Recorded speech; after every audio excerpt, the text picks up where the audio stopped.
Umugoroba mwiza kuri mwese. Reka duhere amakuru yacu mu gihugu cy'Ubutaliyani ku mukinnyi Cristiano Ronaldo ndetse n'igenda rye ryo kujya muri Paris Saint-Germain.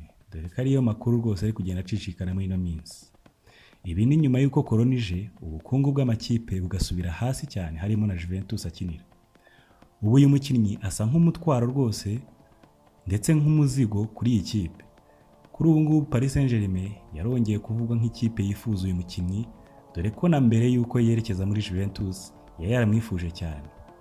Uko bihagaze kuri uyu munota nuko rero, ntabwo mu by'ukuri hariho ibiganiro hagati y'amakipe yombi.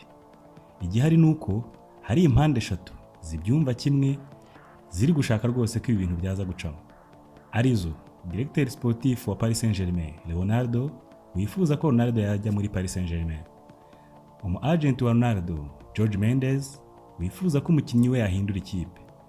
Ndetse n'umukinnyi ubwe Cristiano Ronaldo ubona ko yakwinjira neza muri gahunda z'ikipe iri kumwifuza ariyo Paris Saint-Germain. Hakaba hateganyijwe rero umuhuro rero hagati ya Leonardo na George Mendes i Lisbon, ubwo hazaba hari gukinwa imikino ya Champions League. Ubu ngubu bakaba bari kwifuza yuko bazaganira, bakaganira ku kazozo k'uyu mukinnyi, ku mafaranga yabasaba ndetse na projet sportif yaba ari kwiyifuzamo. Ibi ngibi rero nuko uzabikurikirana neza tukareba aho byerekeza. Reka twerekeze mu gihugu cy'Ubufaransa mu ikipe ya Paris Saint-Germain, aho ku mugoroba w'ejo umukinnyi Kylian Mbappé akaba yatangiye imyitozo ari kumwe n'abandi bakinnyi.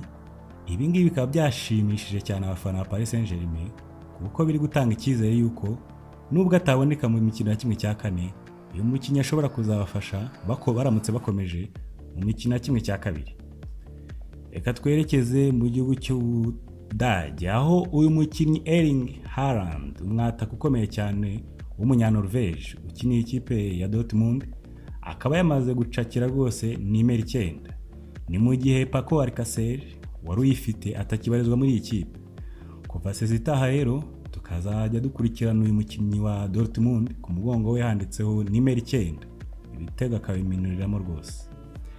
Reka twerekeze mu gihugu cy'Ubwongereza, aho ikipe ya Chelsea kuri ubu ngubu kwifuza umudefenseur wa Manchester City ariwe John Stones. Bigaragara ko kubona umwanya rwose muri ise zigiye kuza bizagorana naguma muri iyi kipe. Ibi ni nyuma y'uko iyi kipe izanye umudefenseur wa Bournemouth Nathan Ake rwose kuzajya akibanza muri kiriya kibuga cyabo. Chelsea rero ikaba ishaka kumutangaho uyu mukinnyi John Stones miliyoni zingana na miliyoni 22 z'amayero. Ibi ngibi nuko kuzakurikirana tukareba niba abayobozi ba Manchester City babyumva gutya. Reka twerekeze mu gihugu cya Espagne.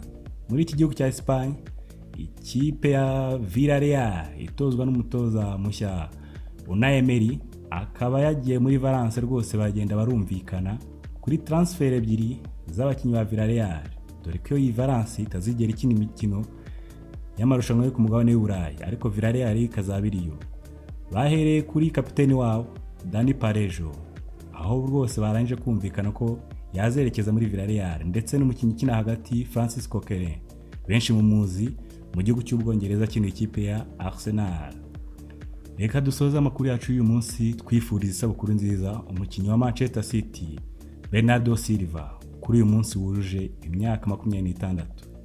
Kigaragara nuko agifite indi myaka rwose yo kutugaragariza imoso ye ibyiza biyishemo. Mukomeze kugira umugoroba mwiza.